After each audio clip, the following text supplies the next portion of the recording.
Hello students, welcome back. पिछले video में हमने बात की थी कि अगर आपको नीट यूजी एडमिशन काउंसलिंग में पार्टिसिपेट करना हो तो उसकी अंडरस्टैंडिंग के लिए आपको क्या क्या जानना ज़रूरी है।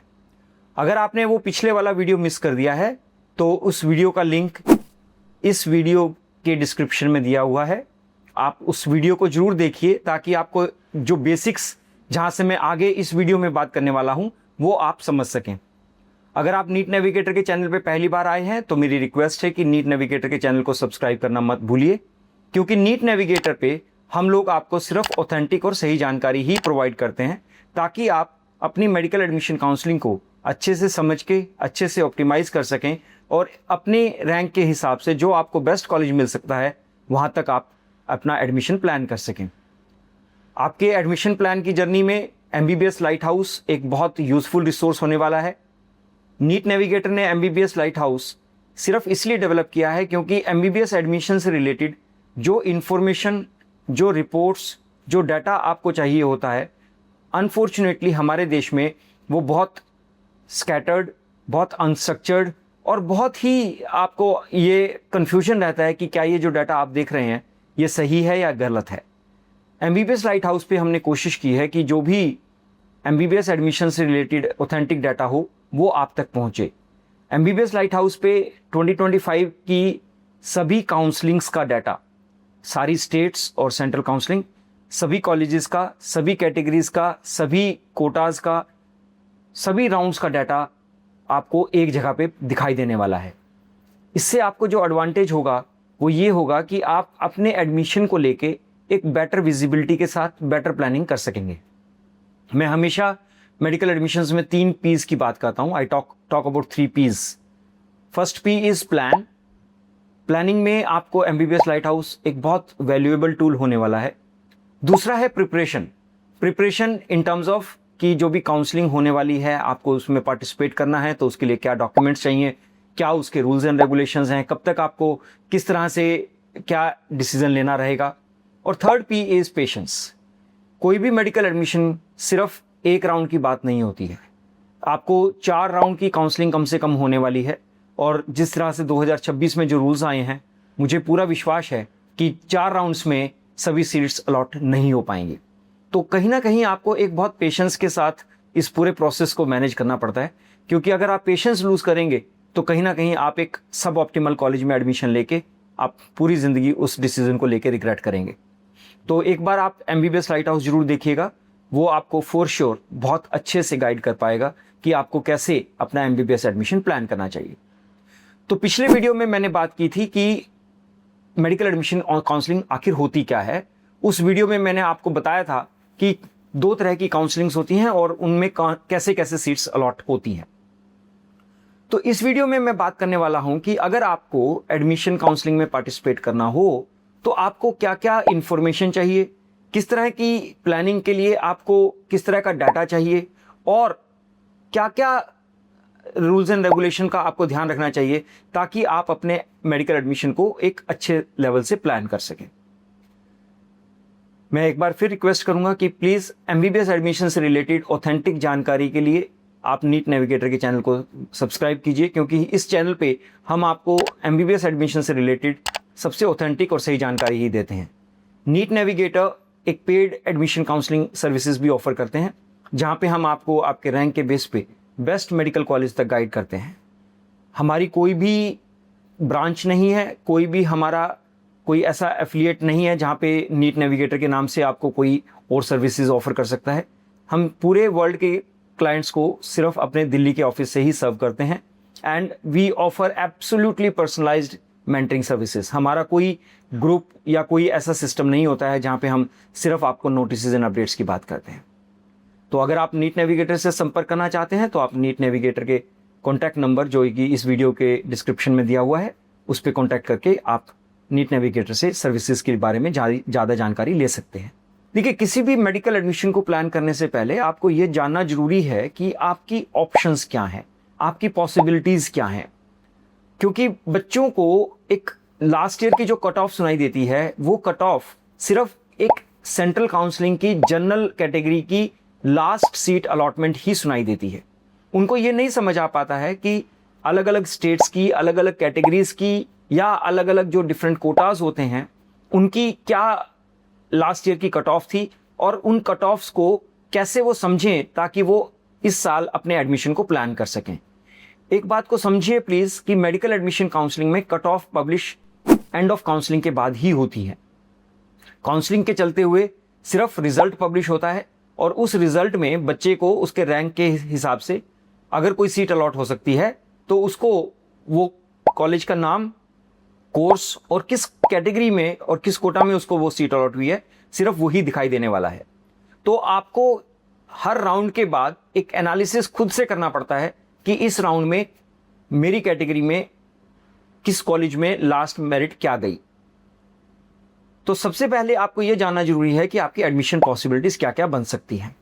इसके दो स्टेजेस हैं। पहली स्टेज ये है कि जहां पे आप ये सिर्फ जानना चाहते हैं कि क्या आपका कोई गवर्नमेंट मेडिकल कॉलेज में भी चांस बनता है या नहीं बनता है।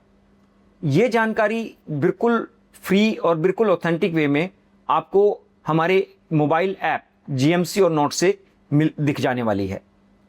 ये जानकारी बहुत क्रिटिकल है क्योंकि हमें पता है कि सबसे ज़्यादा मैनिपुलेशन सिर्फ इसी बात से शुरू होती है कि क्या आपको जीएमसी में सीट मिल सकती है या नहीं मिल सकती है। बहुत सारे लोग आपको बहुत सारी अलग अलग सलाहें देंगे। कोई कहेगा कि हम आपका डोमिसाइल स्टेट चेंज करवा के हम आपकी वहाँ पे एडमिशन करवा देंगे। कोई आपका फेक कैटेगरी सर्टिफिकेट बनाने की बात कहेगा। कोई आपको जो स्पेसिफिक कोटाज होते हैं उनके सर्टिफिकेट्स के बेस पे आपको जीएमसी दिलवाने की क्लेम करेगा। मेरी एक सिंसियर रिक्वेस्ट है कि प्लीज़ सबसे पहले आप इस बात को समझिए कि 5.5 साल का कोर्स है। अगर किसी भी स्टेज पे अगर आपका कोई भी डॉक्यूमेंट चैलेंज होता है और वो पता लग जाता है कि वो नकली है तो आपका पूरा करियर चौपट हो जाएगा। तो मेरा रिक्वेस्ट है कि प्लीज़ किसी लालच में आके अपने करियर को स्टेक पे मत लगाइए।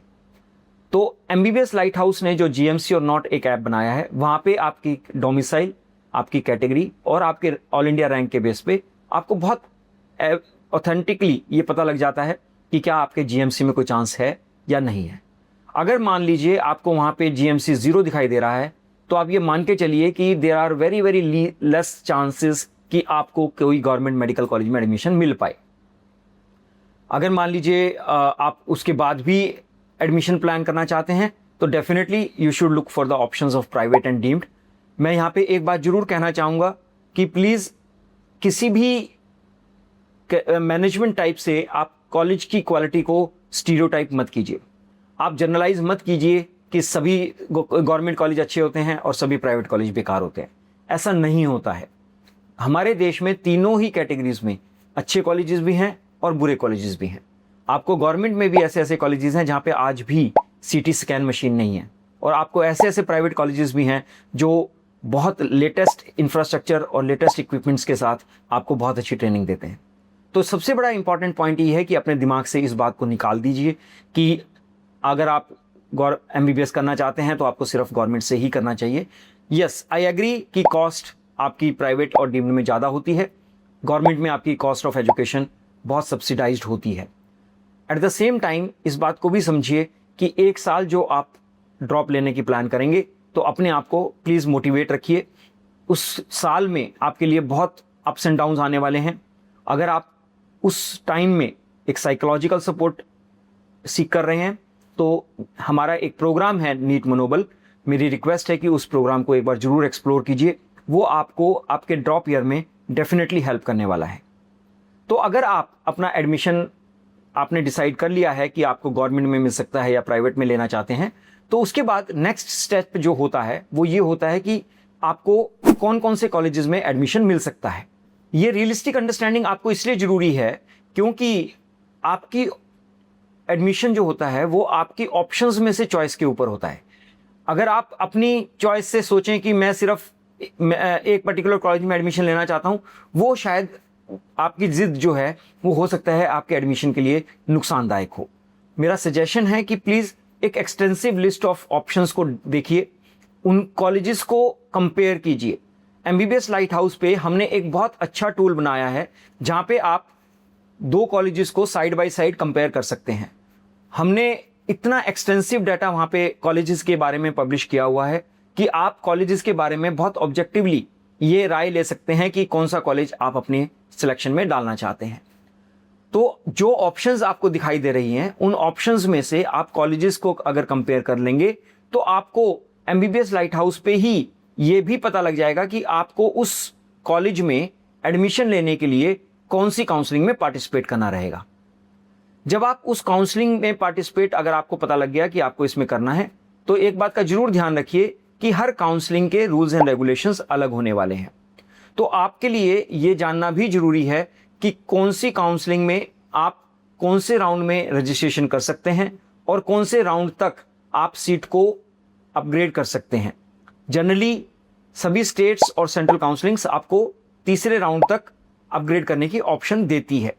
अब की बार सेंट्रल काउंसलिंग जो है एमसीसी, उन्होंने ये प्रोविजन दिया है कि तीसरे राउंड तक आप बिना फिजिकल रिपोर्टिंग के भी अपनी सीट को होल्ड कर सकते हैं।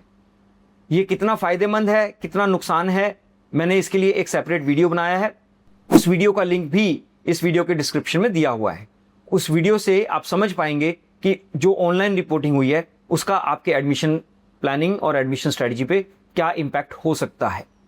तो आपको जब ये समझ आ जाता है कि मेरे को कौन सी काउंसलिंग्स में एलिजिबिलिटी है, कौन सी काउंसलिंग्स में मुझे पार्टिसिपेट करने के लिए कौन से राउंड में रजिस्टर करना है, उसके बाद नेक्स्ट स्टेप आता है कि उस काउंसलिंग में रजिस्टर करने के लिए आपको क्या क्या डॉक्यूमेंट्स लगते हैं। जनरली जो स्टैंडर्ड डॉक्यूमेंट्स होते हैं वो आपके 10th 12th, आपका आधार कार्ड, आपकी आइडेंटिटी, जो हम आधार कार्ड को बोलते हैं, वो आपकी एक आइडेंटिटी प्रूफ होता है। तीसरा, आपका नीट का स्कोर कार्ड भी वो आपसे डिमांड कर सकते हैं। और सबसे क्रिटिकल जो डॉक्यूमेंट जनरली होता है वो होता है कि आपका कैरेक्टर सर्टिफिकेट, जो आपको स्कूल से मिलता है 12th के बाद। अगर आपने पिछले साल या उससे पहले 12th की है तो उसके बाद आपको एक गैप ईयर सर्टिफिकेट की जरूरत पड़ती है। गैप ईयर सर्टिफिकेट सिर्फ एक एफिडेविट है जो 100 रुपये के स्टैम्प पेपर पे आप अपने किसी भी नोटरी पब्लिक से बनवा सकते हैं। उसमें कोई बहुत ज़्यादा टाइम या बहुत ज़्यादा एफर्ट की बात नहीं है। एक स्टैंडर्ड 4 लाइनर 5 लाइनर अलग अलग टेम्पलेट्स उनके पास मिल सकते हैं। कोई भी टेम्पलेट आप यूज़ कर सकते हैं, बिल्कुल कोई दिक्कत नहीं होती है। और ये जो गैप ईयर एफिडेविट है ये आपको सिर्फ at the time of joining ही आपको कॉलेज को देना पड़ता है, जिसमें आपको ये डिक्लेयर करना रहता है कि आपने पिछले साल कोई भी नीट में एडमिशन नहीं लिया था। Main important gap year certificate यही होता है कि आपने पिछले साल किसी भी क्लिनिकल कोर्स में एडमिशन नहीं लिया था। यही एक सवाल आपको यहाँ पे इसका जवाब मिल रहा है। बहुत सारे बच्चे जो ये सोचते हैं कि अगर हम बीडीएस या बीएमएस में एडमिशन ले लें और हम उसको पार्शियल ड्रॉप करके अगले साल फिर से नीट तैयारी करें, तो मेरा रिक्वेस्ट है कि प्लीज़ इस चीज़ को थोड़ा सा सेंसिटिवली समझिए। जो आप क्लिनिकल कोर्स में एडमिशन ले रहे हैं तो आप गैप ईयर सर्टिफिकेट को कहीं ना कहीं वायोलेट कर रहे हैं। तो आपको ये जानना है कि आप अगर पार्शियल ड्रॉप प्लान कर रहे हैं तो मेरा सजेशन है कि आप नॉन क्लिनिकल कोर्सेज ही प्लान कीजिए, ताकि आपको अगले साल गैप दिखाने में कोई प्रॉब्लम ना हो। इसके अलावा स्टेट काउंसलिंग्स में आपको कुछ जो आपके स्पेसिफिक डोमिसाइल एलिजिबिलिटी को एस्टैब्लिश करते हैं उस तरह के सर्टिफिकेट्स की जरूरत हो सकती है। यहाँ पे मैं एक बात जरूर कहूँगा कि जो भी ये डॉक्यूमेंट्स हैं ये काउंसलिंग टू काउंसलिंग डिफ़र करेंगे। बहुत सारी काउंसलिंग्स में कोई आपको डॉक्यूमेंट अटैच नहीं करना है। फॉर एग्जांपल एमसीसी काउंसलिंग के लिए आपको कोई डॉक्यूमेंट अटैच नहीं करना पड़ता था पिछले साल तक। इस साल वो क्या करना चाहते हैं अभी तक क्लैरिटी नहीं है।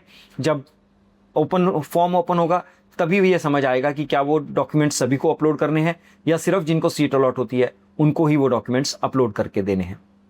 तो अगर आप अपनी कैटेगरी, अपने कोटा जो भी आप क्लेम करना चाहते हैं उससे सपोर्टिंग आपको डॉक्यूमेंट्स किसी भी काउंसलिंग के रजिस्ट्रेशन में आपको लगाने पड़ते हैं।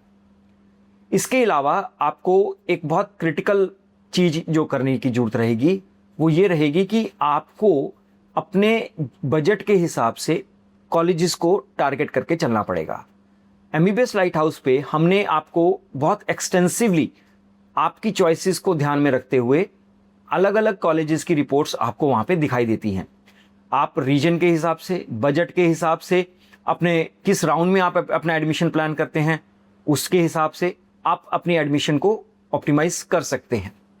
साथ ही एमबीबीएस लाइट हाउस पे हमने एक डिजिटल ई काउंसलिंग का पोर्टल भी डेवलप किया है। ये पोर्टल आपको इसलिए हेल्प करने वाला है क्योंकि जब आप काउंसलिंग में रजिस्टर करते हैं तो उसके बाद आप बहुत सारे नोटिसेस, एक्टिविटीज़, डॉक्यूमेंट्स, आपको उन सब के लिए अपने आप को अपडेट रखना होता है। ये पोर्टल इतना टेक्नोलॉजिकली एडवांस्ड पोर्टल है कि आपको जो पूरी प्लानिंग और पूरी स्ट्रेटजी बनाने में ऑटोमेटिकली ये सिस्टम आपको हेल्प करता है। जब इस सिस्टम को आप सब्सक्राइब करते हैं तो वहाँ पे आपके प्रोफाइल के बेस पे ये सिस्टम आपको ऑटोमेटिकली शो करता है कि आपको कौन कौन सी एडमिशन्स की पॉसिबिलिटी बनती हैं, और उन पॉसिबिलिटीज़ को आप समझ के आप अपना एक एडमिशन प्लान जनरेट करते हैं, जिसमें आप ये डिसाइड करते हैं कि जो कॉलेजेस में आपको एडमिशन मिल सकता है उनमें से आप कौन कौन से कॉलेजेस को चूज करना चाहते हैं। प्लीज अंडरस्टैंड, यहाँ पे हम अभी चॉइस लिस्ट की बात नहीं कर रहे हैं, यहाँ पे हम एडमिशन स्ट्रेटजी की बात कर रहे हैं। तो एडमिशन स्ट्रेटजी के लिए हमें आपकी कॉलेज प्रेफरेंस समझना जरूरी होता है। तो जब आप सिस्टम को अपनी कॉलेज प्रेफरेंस समझा देते हैं कि आप कौन कौन से कॉलेज में जाना चाहते हैं, तो ये सिस्टम ऑटोमेटिकली ये कैलकुलेट करके बताता है कि अगर आपको स्पेसिफिकली आपको इस कॉलेज में अगर एडमिशन प्लान करना है तो आपको कौन से राउंड तक के लिए वेट करना पड़ेगा। और उसके बाद जब आप फाइनल राउंड को अपने सिलेक्ट करेंगे तो ऑटोमेटिकली आपकी जो एडमिशन स्ट्रेटजी है वो उस पर्टिकुलर काउंसलिंग के उस पर्टिकुलर राउंड तक के लिए फ्रीज हो जाती है। ये स्ट्रेटजी फ्रीज होने के बाद उस काउंसलिंग से related specific notices, specific updates और स्पेसिफिक डॉक्यूमेंट्स ऑटोमेटिकली आपके डैशबोर्ड पे पब्लिश होना शुरू हो जाते हैं। ये इसलिए जरूरी है क्योंकि जब आप एक सस्ती काउंसलिंग के चक्कर में, जब आप किसी ग्रुप काउंसलिंग या एक ऑनलाइन काउंसलिंग जिसको वो बोलते हैं उसमें ज्वाइन करते हैं, तो वहां पे आपको सिर्फ एक व्हाट्सएप चैनल्स का या एक व्हाट्सएप ग्रुप का पार्ट बना दिया जाता है, और उसमें इतने सारे नोटिसेस और इतने सारे डॉक्यूमेंट्स आते हैं कि आप कंफ्यूज हो जाते हैं कि आपको इनमें से डिसीजन किसका लेना है। सबसे इंपॉर्टेंट चीज समझिए, counselling is not about information, counselling is about intelligence. आपको यह जानना जरूरी है कि आपको उस इंफॉर्मेशन को, किस किस इंफॉर्मेशन की आपको जरूरत है और उस इंफॉर्मेशन को कैसे आपको अपने डिसीजन मेकिंग में इनकॉर्पोरेट करना है।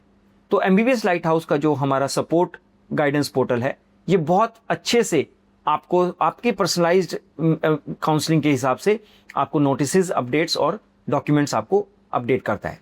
साथ ही इसी पोर्टल पे आपको एक सिमुलेटर भी मिलता है जहां पे आप एमसीसी का रजिस्ट्रेशन सिमुलेट कर सकते हैं। ये पिछले साल का आपको अभी दिखाई देगा, पर जैसे ही एमसीसी का रजिस्ट्रेशन ओपन होगा ये फॉर्म सिमुलेटर ऑटोमेटिकली अपडेट हो जाएगा, और आपको वहां पे ये किसी साइबर कैफे या किसी आदमी के पास जाने की जरूरत नहीं है ये समझने के लिए कि मुझे फॉर्म भरने के लिए क्या क्या फील्ड्स की जरूरत है। आप इस पोर्टल को बहुत अच्छे से यूज कर सकते हैं अपनी काउंसलिंग को ऑप्टिमाइज करने के लिए। नीट नेविगेटर में हम लोग कोशिश करते हैं कि आपके एमबीबीएस एडमिशन की जर्नी को स्मूथ बना सकें, और इसीलिए जीएमसी और नॉट, एमबीबीएस लाइट हाउस, ये बहुत यूजफुल टूल्स हैं जो आपको सेल्फ सर्विस के हिसाब से, आपके खुद के सेल्फ मैनेज्ड के हिसाब से आपको काउंसलिंग में हेल्प करते हैं। अगर आपको एक मेंटर्ड पर्सनलाइज्ड काउंसलिंग चाहिए तो आप नीट नेविगेटर को संपर्क कर सकते हैं। हमारी सर्विसेज कॉस्टली होती हैं, प्रीमियम होती हैं। उसका रीज़न ये है कि हम लोग बहुत ज़्यादा बच्चों को डील नहीं करते हैं, हम सिलेक्टिव बच्चों को ही सर्विसेज ऑफर करते हैं, क्योंकि हम लोग सिर्फ पर्सनलाइज्ड मेंटरिंग ही ऑफर कर सकते हैं। तो अगर आप पर्सनलाइज्ड गाइडेंस चाहते हैं तो प्लीज़ नीट नेविगेटर को जरूर कॉन्टैक्ट करके आप अपनी सर्विसेज को एक्सप्लोर कर सकते हैं। जब आप सभी काउंसलिंग्स में पार्टिसिपेट करते हैं, आपको वहाँ पे आपका एक चॉइस फिलिंग के बाद आपका एक वहाँ पे सीट अलॉटमेंट आता है। चॉइस फिलिंग और चॉइस लॉकिंग के बारे में मैंने पिछले वीडियो में पूरा एक्सप्लेन किया था कि आखिर दोनों में फ़र्क क्या है और इसकी आपको क्या क्या ज़रूरत हो सकती है। तो अगर आप मैनुअली चॉइस लॉक भी कर रहे हैं तो उसके करीब 1 से 2 दिन के बाद सीट अलॉटमेंट का रिजल्ट आता है। सीट अलॉटमेंट का रिजल्ट एक बेसिकली पीडीएफ फॉर्म में पब्लिश होता है, जिसमें स्पेसिफिक रैंक का ये मेंशन होता है कि उसको कौन सा कॉलेज, कौन सी कैटेगरी में, कौन से कोटा में अलॉट हुआ है। उस सीट अलॉटमेंट के रिजल्ट के पब्लिश होने के बाद आपको सीट ज्वाइनिंग करने के लिए उस कॉलेज में रिपोर्ट करना रहता है, अगर आप स्टेट काउंसलिंग से उस सीट को अलॉटमेंट ले रहे हैं। जैसे मैंने आपको कुछ देर पहले बताया, अगर आप सेंट्रल काउंसलिंग से सीट अलॉटमेंट प्लान कर रहे हैं तो उसके लिए एमसीसी ने आपको ऑनलाइन रिपोर्टिंग की ऑप्शन अवेलेबल करवाई है। मैं सिर्फ इस बात को एम्फेसाइज करूंगा कि medical admission counselling is not about admission into any medical college. अगर आप डर से या पैनिक से कोई भी एक जल्दबाजी में डिसीजन लेंगे, वो आपके करियर को बहुत नुकसान देगा। क्योंकि MBBS एक ऐसा कोर्स है जिसमें आप एक बार एडमिशन होने के बाद ना तो उस कोर्स को छोड़ सकते हैं, ना उस कॉलेज को चेंज कर सकते हैं। तो ये बहुत ज़रूरी है कि आपको उस कॉलेज की फ़ीस स्ट्रक्चर, उस कॉलेज के सभी इकोसिस्टम के बारे में, इंफ्रास्ट्रक्चर के बारे में, क्वालिटी के बारे में बहुत ऑथेंटिक जानकारी हो। और यहाँ पे मैं एक बात और ज़रूर कहना चाहूँगा कि किसी भी प्राइवेट या डीम्ड कॉलेज में अब कॉलेज के हाथ में कोई एडमिशन नहीं होता है। जो भी एडमिशन होगा वो सिर्फ ऑनलाइन काउंसलिंग से ही होगा। तो किसी के झांसे में मत आइए, किसी के लालच में मत आइए जो आपको कह रहा है कि मैं आपकी सीट ब्लॉक कर दूंगा या मैं आपका सीट गारंटी कर दूंगा। ऐसा अब कोई प्रोविज़न नहीं बचा है। और हाँ, मैं एक बात मैंने पिछले वीडियो में भी कहा था और इस वीडियो में भी मैं रिपीट करूँगा, सिर्फ बहुत सारी काउंसलिंग के फॉर्म भरने से ही आपको काउंसलिंग में अच्छा एडमिशन नहीं मिलेगा। कहीं ना कहीं आपका नुकसान होगा। और प्राइवेट और डीम्ड में अगर आप प्लान कर रहे हैं तो आपका नुकसान बहुत बड़ा हो सकता है।